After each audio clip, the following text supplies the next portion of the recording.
Quando do dia 31 de outubro, certo? Você sabe o que nós comemoramos nesse dia? Não é o Halloween. Não é o Halloween. Não é o Halloween.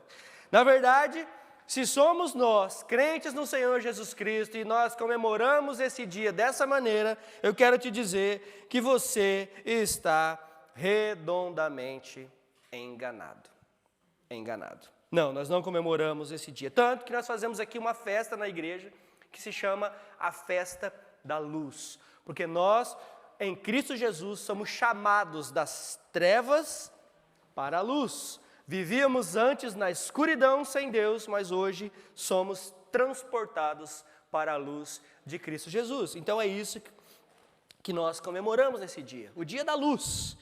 E mais também, no dia 31 de outubro, é lembrado pela igreja protestante como um marco na história. No dia 31 de outubro de 1517, Martinho Lutero pregou nas portas da igreja do castelo de Wittenberg, na Alemanha, as 95 teses da Reforma Protestante. No dia 31 de outubro de 1517, a história da igreja mudou para sempre. Para sempre. Dessas 95 teses, saíram então, deram origem às 5 solas da Reforma. Claro que originários do latim, essas 5 solas são sola Scriptura, somente as Escrituras, solus Christus, somente Cristo, sola fide, somente a fé, sola gratia, somente a graça, e soli deo gloria, glórias somente a Deus. E hoje, desses 5 fundamentais princípios, eu gostaria de enfatizar apenas um deles, que é o principal de todos: solus Christus, somente Cristo. Por quê? Porque esse, para nós, é o princípio que ressaltava e ainda ressalta a convicção de que a salvação humana depende exclusivamente de Cristo e de sua obra. Tradições, rituais, outros intermediários que tentam colocar na história, nenhum desses tem poder para salvar, senão apenas Cristo, e esse crucificado. Amém? A suficiência de Cristo para a salvação, portanto, ela transcendeu a teologia e se tornou um princípio essencial da fé cristã. Essencial. Nós precisamos lembrar da obra de Cristo na cruz do Calvário em nosso favor. E aqui eu não estou falando de teologia pura, aqui eu não estou falando de estudo propriamente dito, aqui eu estou falando de fé. Porque nós estamos falando de fé. Porque se você se diz um cristão e Cristo não é suficiente, ou você acha que Cristo não é suficiente para a sua salvação, se algo mais precisa ser acrescentado à sua salvação, ou à sua maneira de pensar com respeito à salvação, você está equivocado.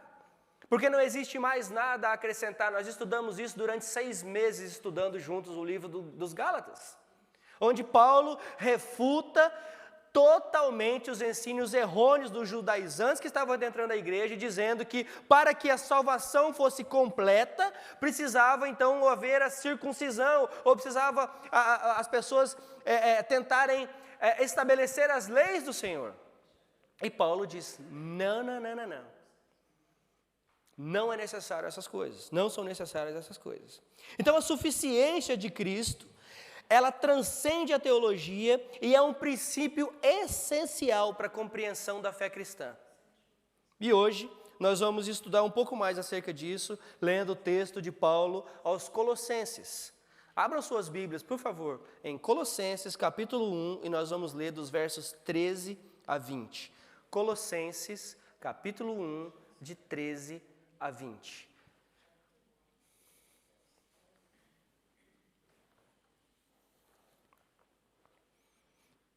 Colossenses, capítulo 1, de 13 a 20. Verso 13.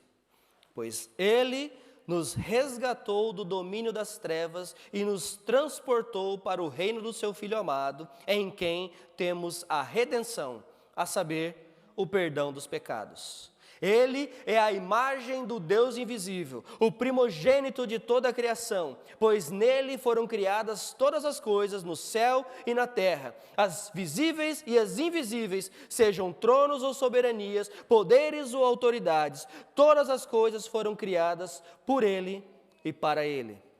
Ele é antes de todas as coisas e nele tudo subsiste. Ele é a cabeça do corpo, que é a igreja. É o princípio e o primogênito dentre os mortos, para quem tudo tenha a supremacia. Pois foi do agrado de Deus que nele habitasse toda a plenitude, e por meio dele reconciliasse consigo todas as coisas, tanto as que estão na terra, quanto as que estão nos céus, estabelecendo a paz pelo seu sangue derramado na cruz do Calvário. Amém. Amém. Pai Santo, mais uma vez te damos graças pela Tua palavra, te damos graças, Senhor, mais uma vez, não nos cansamos de agradecer pelo privilégio de sermos chamados Teus filhos, pelo privilégio de sermos salvos pelo sangue do nosso Senhor Jesus. Obrigado, Pai, e que essa noite esse texto venha a trazer luz ao nosso pensamento, venha trazer luz ao nosso entendimento acerca de quem o Senhor é para nós. Em nome santo de Jesus é que nós oramos. Amém. Amém. Irmãos, assim como nos tempos dos Colossenses, ainda hoje, a obra redentora de Cristo, ela é negada por falsos mestres. Alguns dizem que Cristo foi apenas um bom homem. Alguns ainda dizem que Cristo foi apenas um dos profetas de Deus. Outros ainda dizem que Cristo é um dos que podem nos levar a Deus, um dos mediadores que nos levam a Deus, e não o mediador. Então, esses falsos profetas precisam ser refutados. Além dessas coisas, hoje nós estamos vivendo também um tempo de ecumenismo. O ecumenismo tem adentrado as igrejas porque eles dizem que todas as religiões levam a Deus. E uma das máximas desse pessoal é de que existe a necessidade de todas as fés ou todos os ajuntamentos religiosos se unirem, e que desse ajuntamento então se levantará um líder religioso para promover a paz entre essas pessoas e promover a paz mundial, e tudo vai ficar bem. Se você lê a sua Bíblia do jeito que tem que ler, se você estuda a sua Bíblia do jeito que tem que saber, do jeito que tem que estudar, você deveria saber que esse que vai se levantar é o anticristo. Ele vai levantar e vai querer promover a paz entre as religiões, e vai querer promover a paz mundial, não haverá mais guerra, vamos aqui, todo mundo, tudo em paz, só love. E mais para frente ele vai bater no peito e dizer que ele mesmo é o Cristo. Então cuidado. Então nós vimos aqui nos versos 13 e 14 que nós acabamos de ler, que, primeiro, na semana retrasada, lembre-se, nós terminamos Gálatas, né? Semana passada nós falamos sobre ceia, mas na semana retrasada nós terminamos Gálatas, e o estudo da carta de Paulo no final, o tema central do sermão foi: se devemos nos gloriar em algo, que nos gloriemos onde? Isso, na cruz de Cristo. Na cruz de Cristo. Você também não lembrou não, né? Na cruz de Cristo. Se devemos nos gloriar em algo, que nos gloriemos na cruz do nosso Senhor. E por que isso não acontece? É porque nós não conhecemos ou entendemos a grandeza da obra de Cristo em nosso favor. E daí nós nos tornamos crentes insatisfeitos com tudo que está ao nosso redor. Nós somos insatisfeitos no nosso trabalho, nós somos insatisfeitos com a nossa igreja, nós somos insatisfeitos com o nosso marido, com a nossa esposa, com os nossos filhos, em tudo. Nós somos ingratos, insatisfeitos. Por quê? Porque nós não entendemos o trabalho, a obra de Cristo na cruz do Calvário em nosso favor. Daí, nós nos saímos por aí, buscando ser massageado nos nossos egos, nos nossos ouvidos, nos nossos corações, e procuramos consolo em todas as coisas, menos onde devemos buscar, que é somente em Cristo Jesus. O verso 13, então, que nós acabamos de ler, ele fala sobre libertação.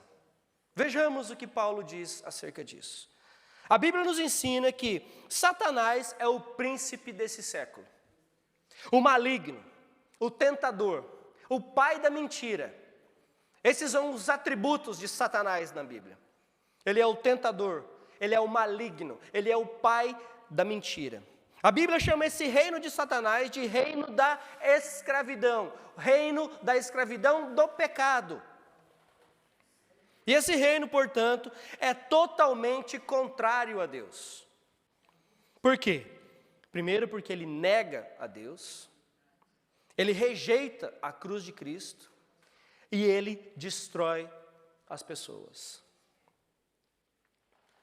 O homem natural, nós, homens, e quando eu digo homem, eu digo a criação, quando eu digo homem, entenda-se a criação, nós, homem, mulheres naturais, nós não temos condições de nos libertar desse reino de Satanás, a não ser por meio de Cristo Jesus. E por quê? Porque a nossa natureza humana caída, em nossa natureza humana e caída, nós gostamos de viver no pecado. Nós gostamos do pecado. Na verdade, nós amamos o pecado. Então, sem a obra de Cristo em nosso favor, é impossível obtermos salvação. Cristo, portanto, é o único que pode nos libertar desse cativeiro de trevas em que nós estamos inseridos. A libertação vem de Cristo, somente de Cristo. Por isso, apenas Cristo. Christ alone, solus Christus, somente Cristo. O profeta Isaías, ele falou a respeito de Cristo e nos diz o seguinte, Isaías 42, verso 6. Isaías 42, verso 6 diz o seguinte: Eu, o Senhor, o chamei para a justiça, segurarei firme a sua mão, eu o guardarei e farei de você um mediador para o povo e uma luz para os gentios, para abrir os olhos dos cegos, para libertar da prisão os cativos e para livrar do calabouço os que habitam na escuridão. Isaías está falando especificamente, ele está profetizando sobre a vinda de Cristo. E ele diz que ele vai abrir os olhos do cego, ele vai libertar da prisão os cativos, para libertar do calabouço os que habitam na escuridão. Veja, eles não entenderam assim, essa libertação que eles entendiam, eles estavam esperando aquele Messias que viria com uma espada, montado num cavalo, assim como o rei Davi, assim como um guerreiro, e libertaria o povo das amarras dos inimigos. Não é isso que Isaías está falando. Isaías está falando de uma prisão espiritual. Isaías está falando de uma libertação do mundo das trevas que pertence a Satanás. Ele não está falando do que eles queriam que ele estivesse falando. A Bíblia não fala o que eu quero que ela diga, ela fala o que eu preciso saber para que eu possa ter essa fé genuína em Cristo Jesus, que é o único que liberta. Em Atos, capítulo 26, Paulo agora está em frente o rei Agripa, e ele está se defendendo das acusações contra ele. Qual é a acusação contra Paulo, irmãos? Qual é a acusação que Paulo está recebendo? Senão porque ele pregava o Evangelho, senão porque ele pregava a Cristo e este crucificado. Ele estava preso porque ele pregava a Cristo. Ele não estava preso porque ele compartilhava em suas redes sociais tudo o que acontece ao redor. Tudo o que acontece, onde eu vou, onde eu estou, não interessa onde eu estou. Paulo não estava preso por isso. Paulo estava preso porque ele pregava o Evangelho. Ele ensinava o Evangelho. E no verso 17 e 18 do capítulo 26, em Atos, Paulo diz: Eu E isso ele não está falando dele mesmo, ele está falando do que Cristo revelou a ele. Ele diz: eu o livrarei do seu próprio povo e dos gentios, aos quais eu o envio para abrir-lhe os olhos e convertê-los das trevas para a luz, e do poder de Satanás para Deus, a fim de que recebam o perdão dos pecados e herança entre os que são santificados pela fé em mim. Esse é o próprio Cristo falando. O próprio Cristo falando. Não é Paulo quem está dizendo, mas ele está revelando o que o Pai revelou através do Filho. Ele está falando acerca de Cristo. Em Cristo somente é que podemos ser verdadeiramente livres das amarras de Satanás. Por isso, o verso 13 de Colossenses nos diz que ele nos transportou. O que é transportar, irmãos?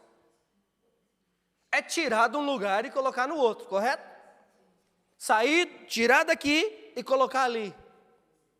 Ele diz que Cristo nos transportou, nos mudou de lugar. Ele nos tirou da escravidão para a liberdade. Ele nos tirou da condenação para o perdão, das trevas para a luz, do inferno para o céu.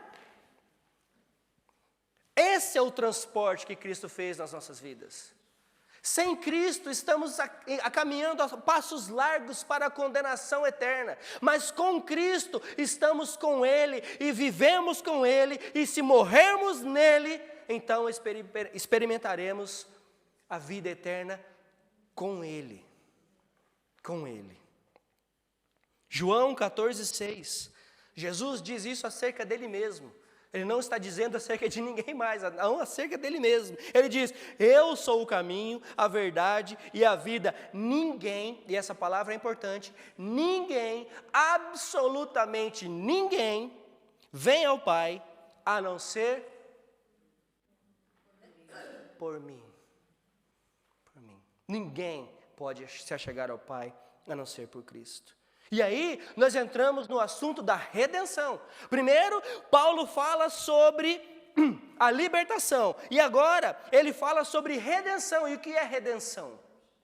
É uma palavra teológica e que muitas vezes nós não entendemos o que ela significa. Redenção significa pagar o preço por alguém. Isso é o que significa redenção. Um escravo, por exemplo, ele era remido por alguém, quando esse alguém chegava lá no seu senhor e dizia: olha, eu quero pagar pela vida desse escravo. Esse escravo agora me pertence. Eu pago pela vida dele, eu faço da vida dele o que eu quiser. Ou eu liberto, ou ele vai me servir. É assim que funcionava a redenção. E quando aqui nós estamos falando de redenção, nós entendemos então que Cristo nos redimiu das amarras de Satanás, nos tirou da prisão e nos libertou. Veja, Ele nos libertou do que estava nos prendendo. E agora somos livres, e livres para adorá-lo, livres para viver uma vida em abundância, em Cristo Jesus. Em Cristo Jesus. Cristo então nos comprou das amarras perversas de Satanás, e o preço da redenção foi altíssimo. Isso lhe custou a própria vida. Ele se entregou em nosso favor. Isso custou o seu sangue. Agora, portanto, nós não pertencemos àquele que crê nessa obra. Não pertence mais a Satanás, mas pertence a Cristo. Pertence a Cristo. Efésios 1,7 diz: nele temos a redenção pelo seu sangue, a remissão dos pecados, segundo a riqueza da sua graça. Veja, remissão dos pecados, perdão pelos pecados, segundo a riqueza da sua graça. E Gálatas 2,20 nos diz: logo, já não sou eu quem vive, mas Cristo vive em mim. E esse viver que agora tenho na carne, eu vivo pela fé no Filho de Deus, que me amou e a si mesmo se entregou por mim. Irmãos, em Cristo nós somos nova criação. A minha vida não pertence mais a mim, a minha vida pertence a Ele. Nós não somos mais donos dos nossos narizes, Ele é. Ele é o dono do nosso nariz. Ele é o dono. Um alto preço foi pago pela salvação, irmãos.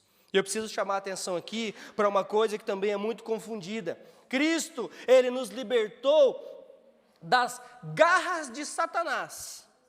Mas não foi a Ele, Satanás, que o preço foi pago pela nossa salvação. Porque quem nos condenou, quem condenou a humanidade não foi Satanás, quem condenou a humanidade foi o próprio Deus. Foi o próprio Deus. Então, na verdade, o preço foi pago ao Pai, através do Filho confirmado pelo Espírito Santo de Deus. Aqui está a Trindade, mais uma vez, e não se esqueçam disso.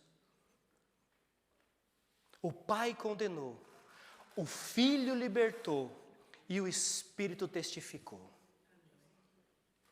Essa é a nossa verdade. A humanidade foi condenada por causa do pecado. Mas a humanidade também tem sido salva por causa do sacrifício de Cristo na cruz do Calvário. Deus mesmo, por causa da sua graça, por causa da sua misericórdia, Deus mesmo nos livrou da sua ira em Cristo Jesus. Ele condenou o mundo, mas Ele mesmo providenciou um Salvador para o mundo. Glórias a Deus, esse é Cristo. Por isso que nós temos que bater nessa mesma tecla sempre. É somente Cristo, não existe outro, não existe outra coisa. É somente Cristo. E o verso 15 ele diz, Ele é a imagem do Deus invisível, o primogênito de toda a criação. A imagem do Deus invisível, Ele não é uma cópia de Deus, Ele é Deus, Ele é a imagem de Deus. O Espírito de Deus, Ele é invisível, mas Jesus é a expressão visível de Deus. Ele mesmo disse em João 14:9, quem vê a mim, vê ao Pai. Quem vê a mim, vê ao Pai. Em Hebreus 1:3 diz que Cristo é a expressão exata do seu ser. Apesar de Gênesis afirmar que somos criados, nós, humanos, somos criados à imagem de Deus, deixa eu te chatear um pouquinho agora. Nós não somos deuses. Tem uns aí que acham que é Deus, que acham que são pequenos deuses andando pelas ruas de Londrina. As ruas londrinas, não de Londrina. De Londrina também, deve ter uns lá também. Aqui eu vi um pessoal de Londrina aqui, já foi, não. Pelas ruas londrinas. Tem um pessoal aí que acha que é Deus, mas não. Nós não somos deuses, e nem pequenos deuses. Apesar de Gênesis afirmar isso, mas Cristo é a imagem do Deus invisível. E Colossenses 2:9 diz que nele habita corporalmente toda a plenitude da divindade. Esse é o nosso Deus, esse é o nosso Cristo. E quando a palavra aqui diz primogênito, como pensam alguns, isso não quer dizer o primeiro filho, porque se pensarmos como primeiro filho, nós estamos humanizando a Jesus, nesse sentido. Não, primogenitude aqui tem um sentido de título de honra. Ele é o primeiro, significa que o Senhor Jesus é o primeiro em importância.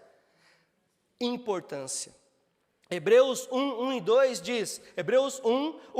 diz, há muito tempo Deus falou muitas vezes e de várias maneiras aos nossos antepassados por meio dos profetas, mas nesses últimos dias falou-nos por meio do Filho, a quem constituiu herdeiro de todas as coisas, por meio de quem se fez o universo. Vejam, aqui está a supremacia de Cristo. E o verso 16 ainda nos diz que, pois nele foram criadas todas as coisas, no céu, na terra, as visíveis e as invisíveis, sejam tronos ou soberanias, poderes ou autoridades. Todas as coisas foram criadas por ele e para ele. Então Cristo, ele é a fonte da criação. Ele não foi criado. Na verdade, nele foram criadas todas as coisas. Cristo, Ele é o agente da criação, porque tudo foi criado por meio dEle. Ele é o verbo criador. E Cristo é o alvo da criação. Eu e você não somos o alvo da criação. Eu e você não somos a menina dos olhos de Deus. Cristo é que é. É Cristo é que é. Cristo é o alvo da criação. Tudo foi criado por meio dele e para ele. E para ele.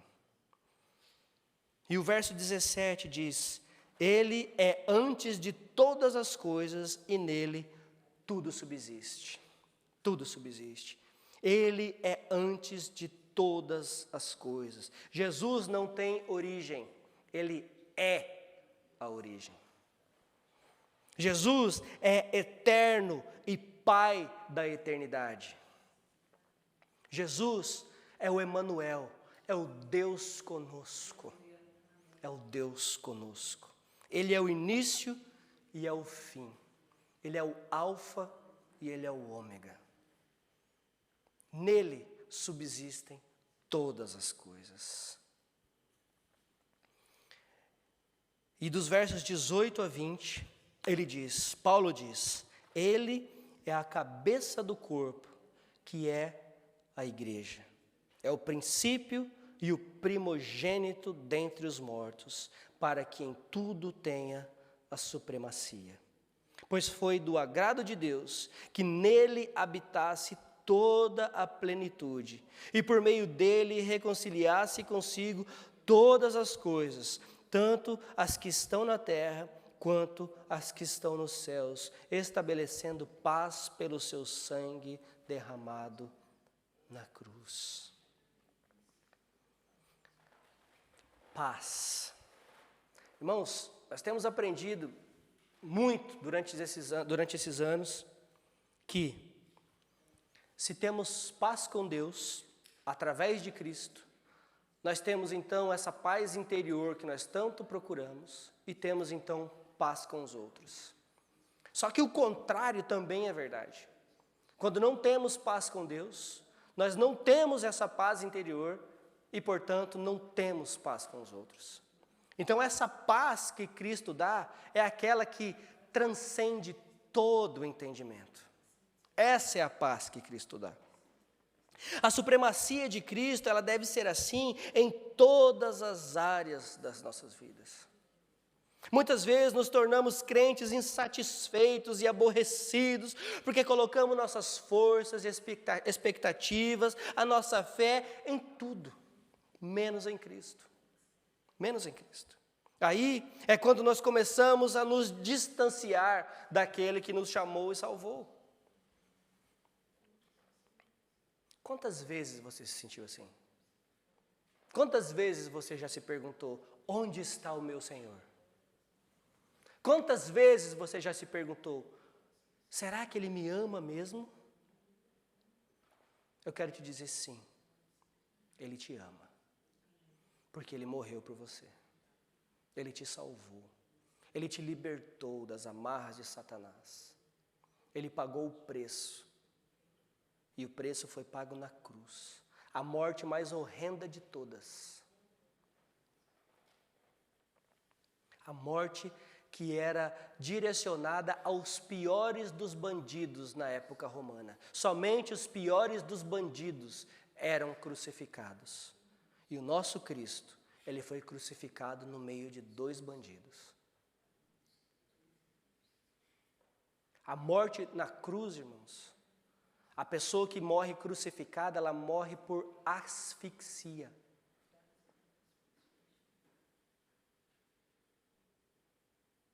Ela engasga no seu próprio sangue. Essa foi a morte do nosso Senhor. Os seus órgãos começam a parar.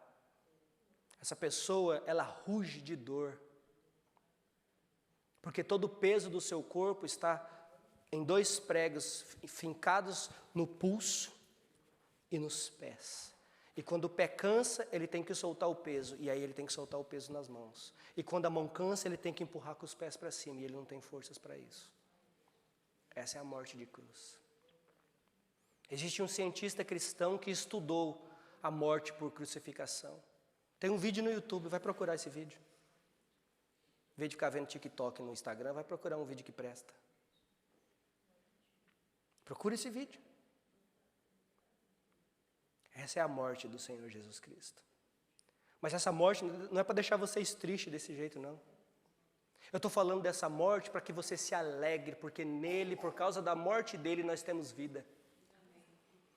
Essa morte é para nos alegrar. Sabe por quê? Porque ele morreu, mas ele ressuscitou. Ele venceu a morte. Ao terceiro dia ele se levantou da morte. Ao terceiro dia ele venceu a morte e disse para Satanás de uma vez por todas: você está derrotado. Você está derrotado. Satanás não vai ser derrotado. Ele já foi derrotado na ressurreição do nosso Senhor. Um dia ele vai ser exterminado de uma vez por todas. Mas ele já foi derrotado. E ele sabe disso. Ele sabe que ele já foi derrotado. É por isso que ele quer levar com eles os quanto ele puder. Porque ele sabe que ele é um derrotado. E ele quer levar eu, você e todos nós para a decadência que ele vive. E é por isso que ele nos tenta. É por isso que nós pecamos. É por isso que nós somos fracos. Porque nós cedemos a ele. E ele está, como diz a Bíblia, como um leão, bramando ao derredor, vendo quem ele pode devorar. Então, irmãos, estejam vigilantes. Lembre-se da obra de Cristo por nós. Lembre-se do amor de Cristo por nós. Lembre-se do sacrifício vicário, ou seja, de uma vez por todas, por nós. O sangue de Cristo, ele nos promove a paz com Deus. Mas ele também nos dá paz conosco e paz com os outros. O Senhor Jesus, falando aos seus discípulos acerca disso, em João 14, 27, ele diz: deixo a paz a vocês, a minha paz eu dou a vocês. Não o dou como o mundo dá, mas a minha paz eu lhes dou, ele diz. Irmãos, nós temos vivido tempos de guerra. O mundo, desde que é mundo, vive em guerra. E para quê? Para alcançar a paz. Eles fazem guerra para que haja paz. Estão vendo aí a coisa sem jeito, sem noção? Eles promovem guerra para construir paz. E Cristo, ele nos oferece a verdadeira paz. Sem guerra. Com derramamento de sangue, sim. Mas em amor e obediência ao Pai, ele se fez sacrifício por nós. Que nós possamos, irmãos, voltar os nossos olhos, nossas mentes, nossos corações, para o que realmente importa. E o que importa para você? O que tem importado para nós? O que mais importa na sua vida? Pensa numa coisa mais importante que você tem. Pense na coisa mais importante que você tem. A Fernanda falou que esses me like feio dela aí, ó. Estou olhando na cara dela, está falando, ai meu, ai, como está bonito, do bigode, o outro do cabelo loiro. Você se ferrou, David. Já foi. Você já não é mais, não. Dizem que a mulher, quando tem filho, ela se apaixona de novo, né? Pois é. Sabe essas coisas mais importantes que você tem? Não são elas as coisas mais importantes que você tem. A coisa mais importante que você pode ter na sua vida é Cristo, Fer. A coisa mais importante que nós possamos ter na nossa vida, irmãos, é Cristo.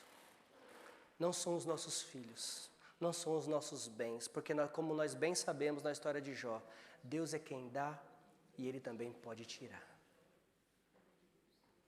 Então, Cristo é a coisa mais importante que nós podemos ter. Que nós possamos olhar para Ele. Esse somente não pode ser somente. Esse somente parece uma palavra que não é suficiente, exatamente, não é suficiente para determinar a importância de Cristo. Mas quando nós dizemos somente, é que não existe outra coisa mais importante do que Ele para nós. E assim deve ser a vida do crente. Nada e ninguém deve tomar o lugar que pertence ao nosso Salvador. Deus nos prometeu salvação através da aliança da redenção feita com seu Filho. E Ele nos deu. E por quê? E por que existiu a necessidade de um Salvador? Porque Deus é santo e nós, pecadores. Por que existiu a necessidade de morte? Para que nós pudéssemos ter vida, e vida em abundância. E as coisas que a Bíblia fala parece que não fazem muito sentido para nós. Porque a Bíblia diz que se nós tivermos uma vida sem Cristo, ainda que viveremos, estaremos mortos. Mas a minha vida com Cristo, eu vivo ela na fé daquele que me libertou, e ainda que eu morrer, ainda terei vida. Veja, ainda que eu morra amanhã, ainda que eu morra hoje, em Cristo eu continuarei vivo. Essa é a promessa, irmãos. É por isso que nós ansiamos, é por isso que nós esperamos pela vinda gloriosa do nosso Salvador. E naquele dia, todo joelho se dobrará e toda língua confessará: Tu és Deus. Esse é o Filho de Deus, o primogênito, o Santo dos Santos, o Deus dos deuses, que morreu para salvar o mundo, mas o mundo não creu nele. Isso é o que vão dizer. E nesse dia, somente os que creram vão ter vida. Somente os que creram. A palavra diz que todos vão anunciar, todos vão dizer, todos vão se ajoelhar diante do seu senhorio, mas somente aqueles que creem serão arrebatados com Ele. Então, meus irmãos, eu os exorto, creia no Senhor Jesus Cristo, creia na sua obra. Você e eu, nós não precisamos de nenhum outro advogado. Nós não precisamos de nenhuma outra testemunha, ou nenhum outro intercessor perante o Pai, porque não existe nenhum outro. Não existe ninguém que pode interceder por mim, por você, perante o Pai. 1 Timóteo 2,5, Paulo escrevendo ao seu filho na fé, Paulo diz: pois há um só Deus e um só mediador entre Deus e os homens, o homem Cristo Jesus, ao qual se entregou a si mesmo como resgate por todos. Este foi o testemunho dado em seu próprio tempo. Só existe um mediador.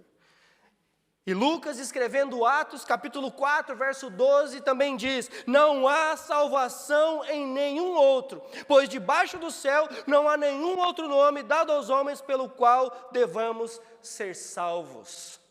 Não há salvação em nenhum outro.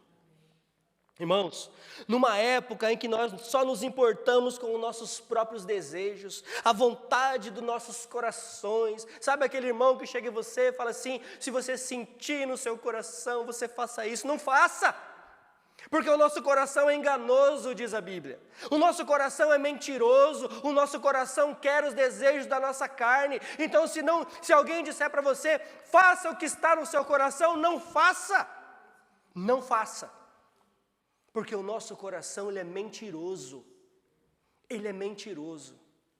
Então, num tempo que nós nos importamos apenas com os nossos próprios desejos, as nossas orações são egoístas, os cultos estão cada vez mais antropocêntricos, é tudo acerca de quem está ali, é tudo acerca de quem está aqui, é tudo acerca de quem está lá, nada acerca de quem está lá. Nós prestamos culto ao Senhor. Nós não prestamos culto a homens, nós não prestamos culto a pastor, nós não prestamos culto a ninguém. Você pode ser o prefeito de longe, você pode ser de onde você quiser. O culto é ao Senhor. O culto é ao Senhor. E nós precisamos ensinar isso para os nossos filhos, para os nossos netos. Porque eu estava aqui louvando ao Senhor e eu olhei para trás, os mais jovens da igreja passam o tempo todo sentado como se estivesse cansado.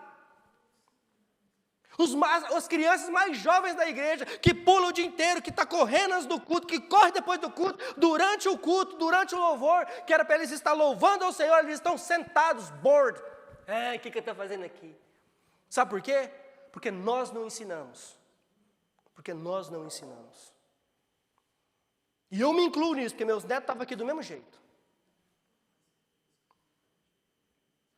Nós estamos prestando culto ao Deus Altíssimo. Ao Deus Altíssimo. Nós precisamos ensiná-los. E as nossas orações, é tudo acerca de mim. É tudo acerca do Senhor eu quero, Senhor eu preciso, Senhor eu isso, Senhor eu aquilo outro. Irmãos, até as nossas orações precisam mudar. Ele é o Senhor de todas as coisas. Todas as coisas. E todas as coisas inclui a igreja que pertence a Ele. Se realmente nós temos fé nele, então Ele é o nosso Senhor. Somente Ele.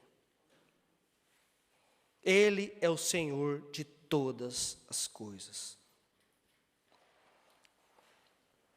Tire os olhos das circunstâncias. Tire os olhos das circunstâncias. Porque você vai desanimar. Você vai retroceder. Você vai querer parar. Você vai querer desistir.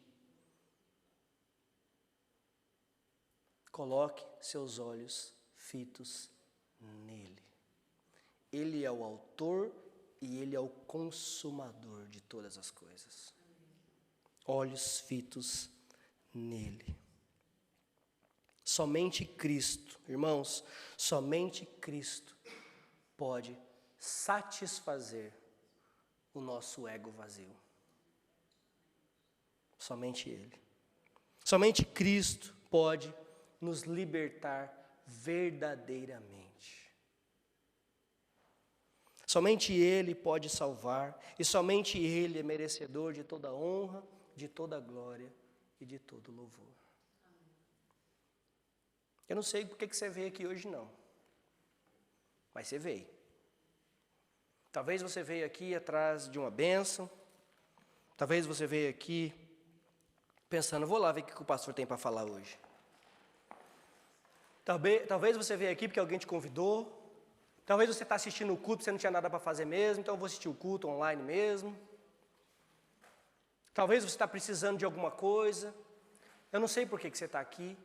Quer dizer, eu sei sim, mas talvez você não saiba. Eu sei por que você está aqui, eu sei por que nós estamos aqui. Eu sei por que tem gente assistindo essa hora. O que eu não sei é o motivo que te levou a isso. Talvez. Eu digo para você, você não precisa de bênçãos, você não precisa de coisas, você não precisa de pessoas nesse sentido, você não precisa de nada. Você precisa somente de Cristo. Nós precisamos somente de Cristo. Ele tem supremacia nas nossas vidas, na nossa salvação e na nossa maneira de viver. Nós vivemos para Ele, Ele nos comprou, lembre-se, Ele nos comprou, nós pertencemos a Ele. Quando você pensar em fazer algo, quando você pensar em falar algo, quando eu pensar em dar uma resposta, quando eu pensar em falar algo para alguém, eu preciso pensar.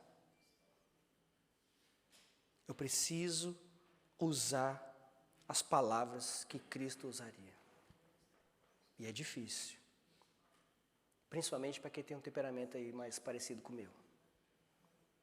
Nessa hora, nós temos que morder a língua, chuta o canto da escada, para doer o dedão, sem esquecer da raiva. Faça alguma coisa. Irmãos, Cristo é o Senhor da igreja. Às vezes nós nos portamos como se Ele não fosse. Às vezes, pior que isso, nós nos portamos como se não fôssemos a igreja de Cristo. O tema do ano para nós em Cliff Oak Church é: não me envergonho do Evangelho. E dentro dessa frase você precisa se lembrar de que além de não ter vergonha, você também não pode envergonhar o Evangelho. A maneira que nós temos vivido tem glorificado a Deus? O que eu tenho feito tem glorificado a Deus? As pessoas olham para mim e enxergam Cristo na minha vida? Ou as pessoas olham para mim e dizem: você é crente?